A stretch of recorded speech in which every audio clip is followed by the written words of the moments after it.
Hello, my name is Connor McBride. My student number is 20063017, and today I'll be showing you how my application works for my final year project. The name of the application is Bargo. It's a bar management system, and we just go straight into it. So we start off with a registration page. Now there is some validation on this, so I'll show you this now. All fields must be entered to be able to use it. So I'll just put in a number here to show you the validation. So for the name, you have to have a first name and last name. There must be not any special characters, and there must not be any numbers, and it must be between 3 and 20 characters long. So I'll just put in my own name. It auto completed there for me, perfect. And I also will put in an email address, and again I'll just put in a number so we can show the validation. Now the emails must contain an @ and a full stop, just to make sure that an email is being entered. So I'll just put one in that I know isn't being used already.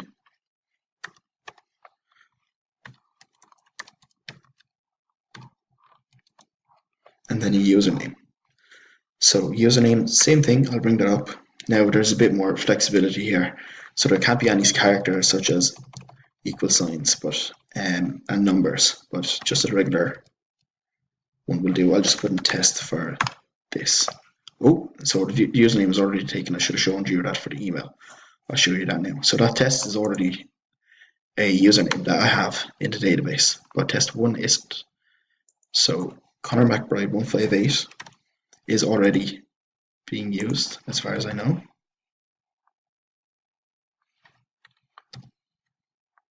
Yeah, there you go. So the email has already been taken. So I'll just put in a random number here. And then password. So the two passwords must match. And I'll just put this in so we can show what it has, what you need. So you need to have at least one uppercase letter, one lowercase letter, one number, and one special character. And it must be between 8 characters and 35 characters long. This is to make the system more secure, as there is some information that isn't good to be given out, some private information. So if the passwords don't match, the password does not match sign comes up. And then if you do it properly, then it registers it. Then it redirects you back to the home page. So we just log on with what we just did there. Now for development purposes and for testing purposes, I have every user that makes a new account as an admin, just so we can see all the features.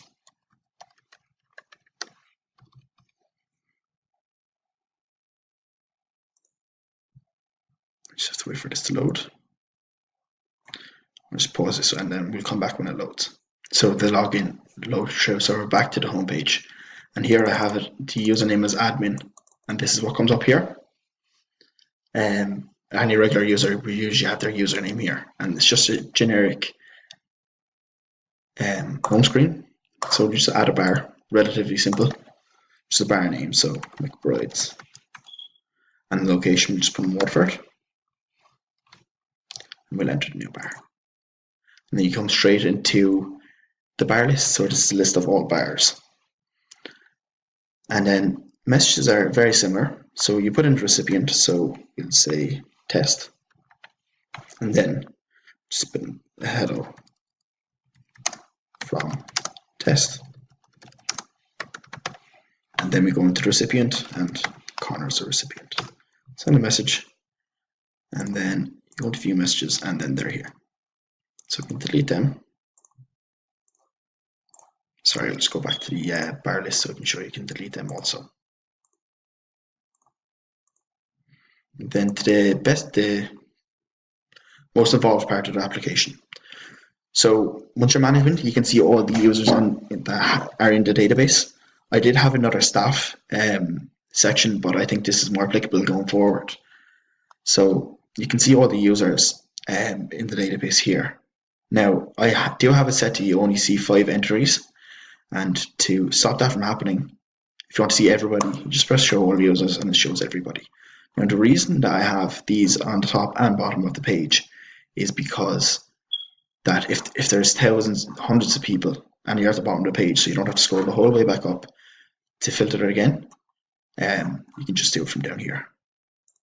So, and you can check, you can select how many people you want to see. So originally we had 5, let's make it 1. And then you apply the filter, and you see the first person. So just show all users again. So we just go to this one, we can delete it. Delete straight away, you don't even have the pop-up. Delete that again, so just to prove it. We also have an edit feature. So what you can edit is name, username, email, and permission. I'll just go back to make sure I'm not getting rid of admin. No, I'm not. So this person's name is Laura McBride. We'll change that to Frank Ocean. And here again, we have the validation that comes with the login here. So if I put in characters, it won't work. Please ensure the form is filled out properly. So Frank Ocean updates it.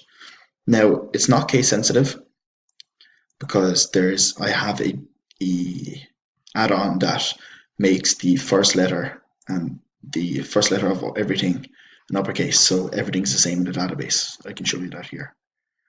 So Siobhan Mao is that, and in Conor McBride it gets fixed properly. Now this one, you should delete that because the encryption didn't work for that one. I was testing it out. So you can see from here, the password gets encrypted every time.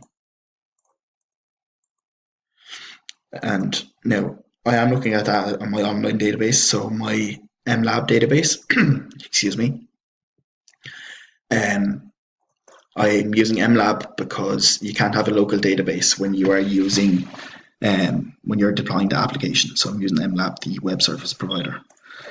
So then we go back to the edit. So Laura's new username will be Frank Test, so we can see it on the other side. So I'll update that.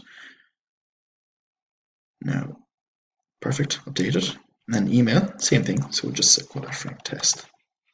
Also, change that to Gmail.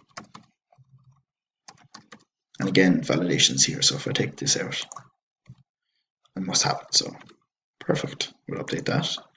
And I'll just go back here to show that you can't have a number, you can't have symbols, stuff like that. If we go back out and come back in, so then permission user. So this is the permissions on the database. And as I said, any new user from now on will be an admin, but this was made beforehand. So this is actually a user. So if we change that to admin, and then permission will be updated. There we go. Now you can see that you can't click again on the admin because it's not available. If you click on the user, that updates it again. Perfect. Now I do have a feature with the with my timeout system. So, and I can't really show it because how long it'll take. But here I check the session. So I have it set to 24 hours at the moment. So if the user is there for 24 hours, a pop-up will come up saying, would you like to continue your session? And if not, you'll get logged out of the system. And if you do, it'll renew it, which happens here. So that ends it. That ends the session there. And then if you go back in here and simply just log out, that's the pop-up that will happen when you select no for if you'd like to renew your session. So that's everything. That's all in my app. Now it doesn't look great because I didn't leave enough time at the end to make it look good, but given a bit of more time, it would look a lot better. But there's a lot of functionality involved as well. So thanks very much, and have a great day.